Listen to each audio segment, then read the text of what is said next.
Well, as you can plainly see behind me, um, I've relapsed.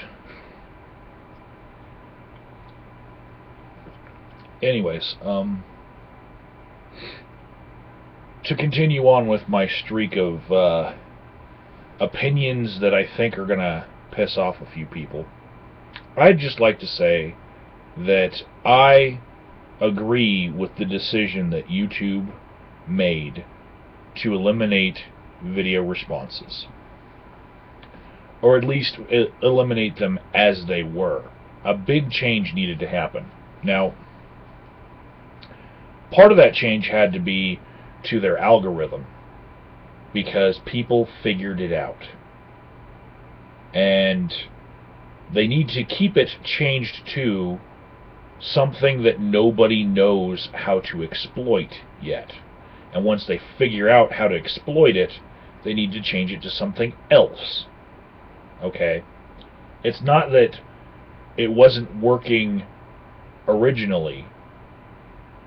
It's that people figured out a way to fuck things up. And this is why we can't have nice things, because somebody will find a way to exploit just about any system they could have used to have video responses implemented.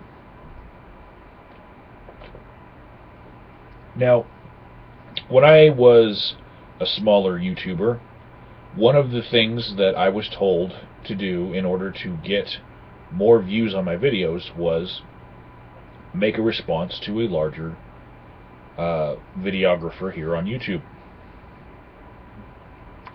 And in some cases it worked. I believe my first success with that was a response to Prof MTH, which he commented on my video, and I think I had like 250 views on that video, right? And that, at the time, was fucking huge for me, because I've been in the trenches as a low-level YouTuber for fucking ever. So that was huge, and it was a big stray from the norm. It was at least 2.5 times what I was getting max for any video back then. So I kept trying to do it, and one of the things that I tried to do was make my response, any video that I had that was related to a video that had 1 million views, you know, it by subject. I was trying to take my old back catalog and make them video responses to anything that was topical. So if I made a video about, say, motorcycles, I would use the YouTube search bar and I would find who had the biggest video with the term motorcycles, right? This is just an example. I've never made a video about motorcycles. So when I found it, I would filter for which videos had the most views, but then I would click them and see which ones were automatically approving video responses, right? And that was a feature that was really exploited by people who were view whoring, like I was. Basically, there were a bunch of YouTubers that were actually staying ahead of the pack by setting their videos to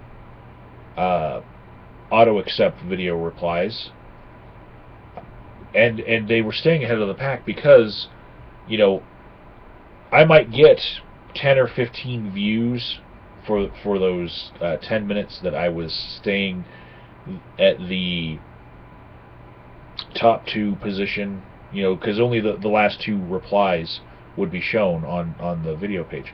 If I was in that top 2 on a recent sexy fill video, I'd get like 10 or 15 views. But all of my viewers that I would normally have, and at that time it was like 100 would watch my video each time I put up a video, all of them would see his video in the description box. So as much as I was trying to leech down, I was pushing views back up to him, and so was every other view whore, right? And the problem here is that people who were at the top of YouTube and getting views for making crap content, they were being perpetuated by those who were trying to leech views from them. It actually would backfire, and they would become a focal point. And the more people who replied to a video, of course, that affected the algorithm. And the algorithm would start promoting that video on the sidebar as being a very important video for that topic, of course. You know, because so many people are replying to it. But they weren't replying because they genuinely wanted to have a discussion. They were replying because they were view whoring. Okay? Now, most of the time that I did view whoring, it was not to someone in the Great Debate community. Because I found that most of the YouTube celebrities that we have in the Great Debate community are far smaller in the big picture than, you know, Sexy Phil and Nigga Higa, and there were a whole bunch that would accept all video responses automatically.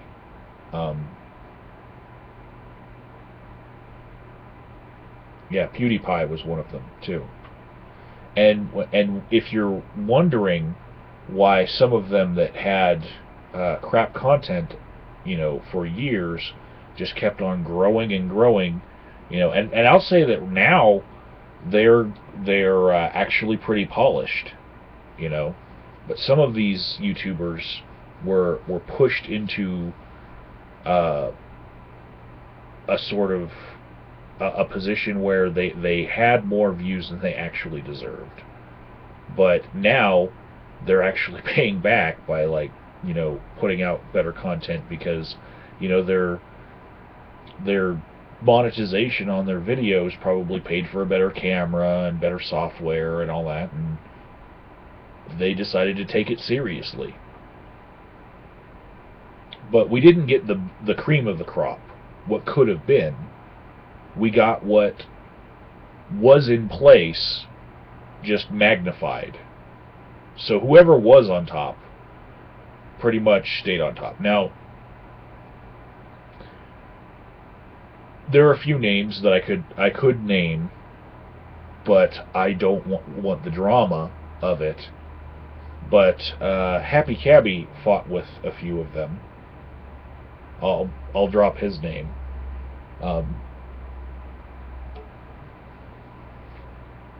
And one of them was the Reply Girl. And there were a couple of people who were copying the same technique of using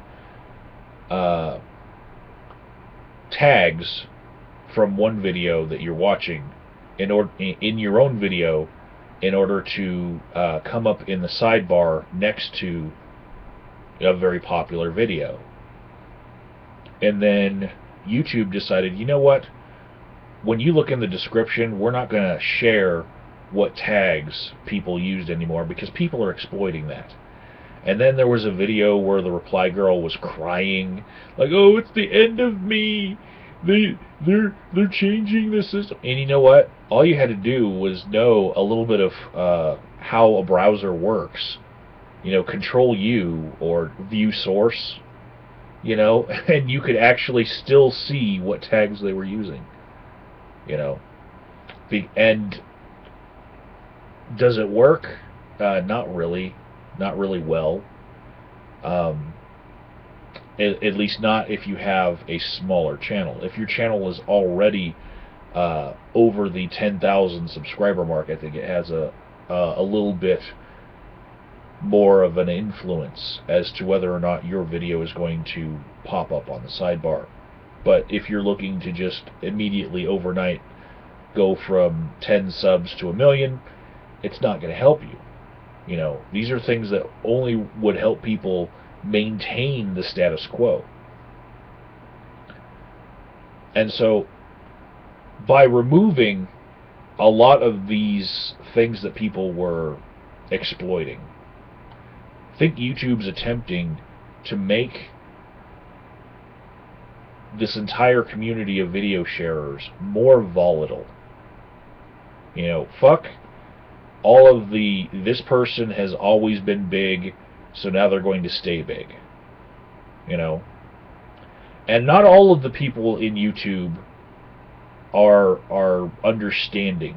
Like, YouTube is a very small company, right? And the people who are making the decisions to do this have one goal in mind, whereas there are other PR people with YouTube that have a completely different goal.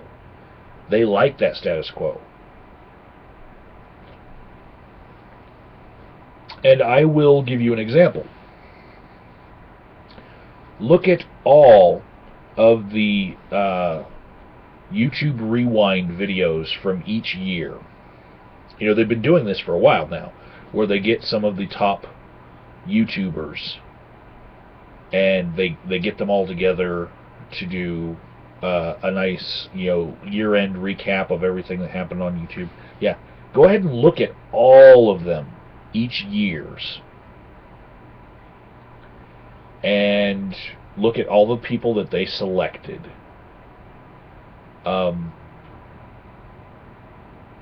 Yeah, we need more volatility. That's why I'm in favor of the changes they made. Now, you can still now reply to somebody's video by using a link to your video and leaving it in the comments. And they have given us the ability to leave hyperlinks to videos in the comments. And that gives a little bit of more ability for the actual conversation to rise to the top. Because if the original video maker were to respond to that with a comment, he could keep it at the top, rather than the system that was in place where whoever was accepted as a video response, the last two, would always be displayed on your video page. Now, they could have fixed that by just giving you the ability to choose which responses would be there, but there would still be those exploiters that would look for people who hadn't chosen their favorites, and there would be the other side of the exploiters that people don't really realize. The other side was people who just left their comments and video responses on auto-approve because they knew that it was feeding their popularity by capitalizing on view whoring, the view whoring of the other people. Because as much as you try to leech from the system, it's leeching from you back. When you look into the abyss, you know, the abyss stares back at you.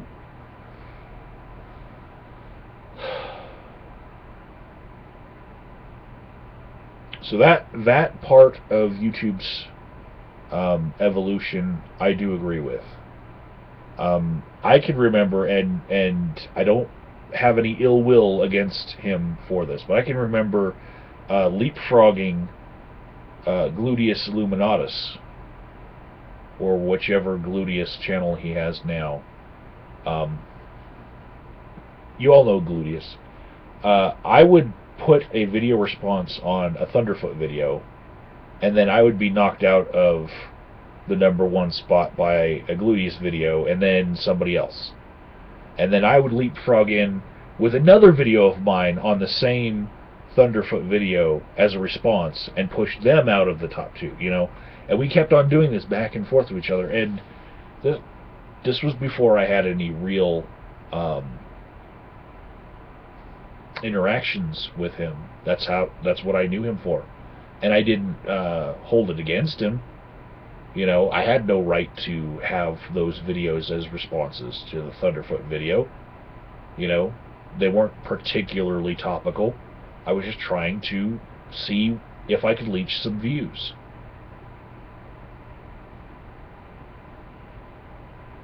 And just getting rid of that possibility, I think, is a good thing, because one of my motivators in doing that was thinking, you know, I see all these responses that have nothing to do with the original video.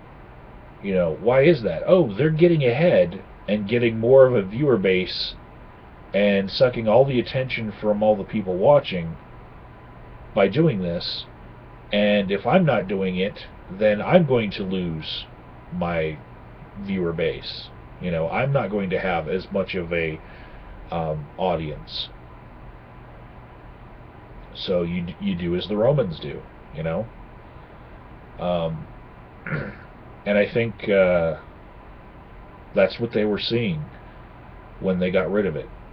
It was, by and large, the people who were using the video response system were just trying to exploit it, and were not having conversations.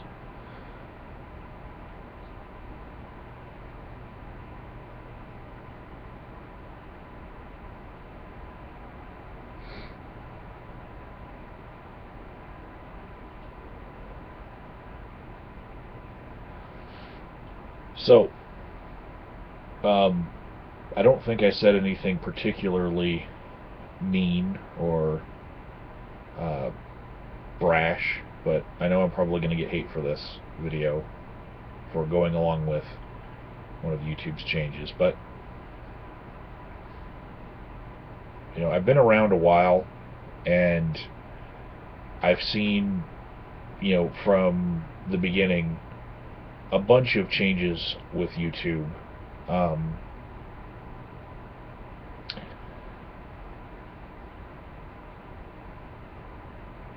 And I think that with every change, you have people saying, this will be the death of YouTube. This is going to be the nail in the coffin. Go ahead and just do a search for, like, death of YouTube, or YouTube is dead now, or whatever, and see how many years straight people have been saying that. You know, years, people.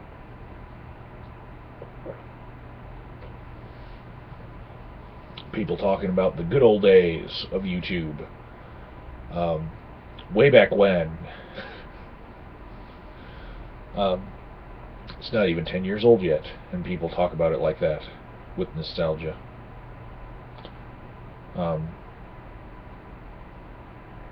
there have been bad changes that I didn't like, but I think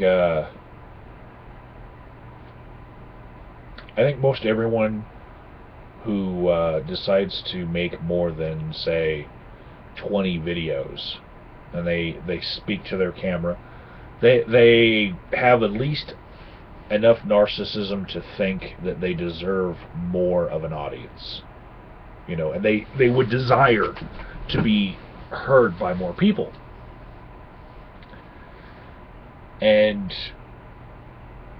I think what YouTube has done by taking away these video responses is leveling up the playing field, in that no one's going to jump ahead of anyone else, not based on their content, right? And I feel like I deserve far more subscribers, but I'm going to be real here and say, you know, if I had better content, I'd have better subscribers. I'd have a higher view count on every video. You know? I might even have more subscribers than I actually deserve. I want more subscribers, but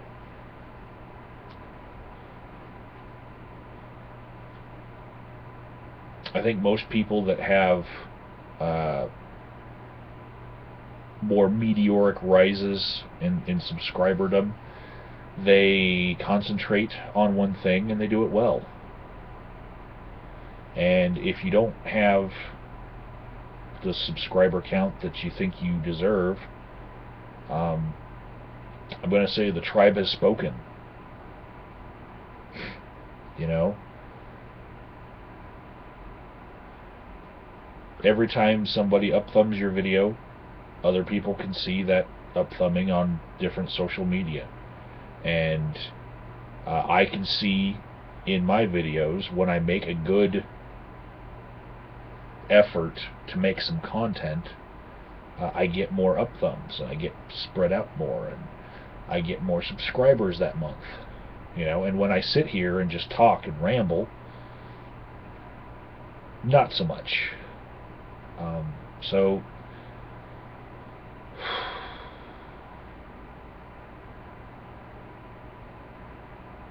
I think that's the way it should be, you know, and it shouldn't be about whether or not you know the mechanics of an algorithm and know how to exploit it, or had a friend of yours teach you before anybody else really caught on to how to exploit the tag system.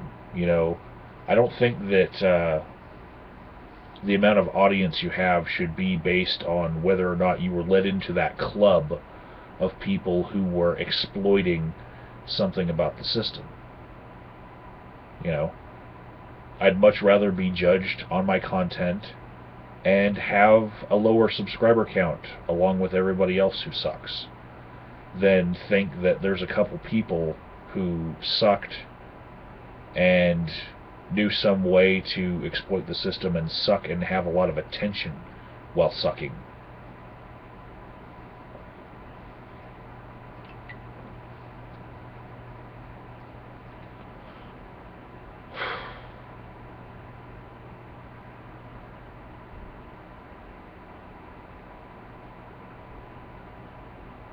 Inventor Gorilla sucks.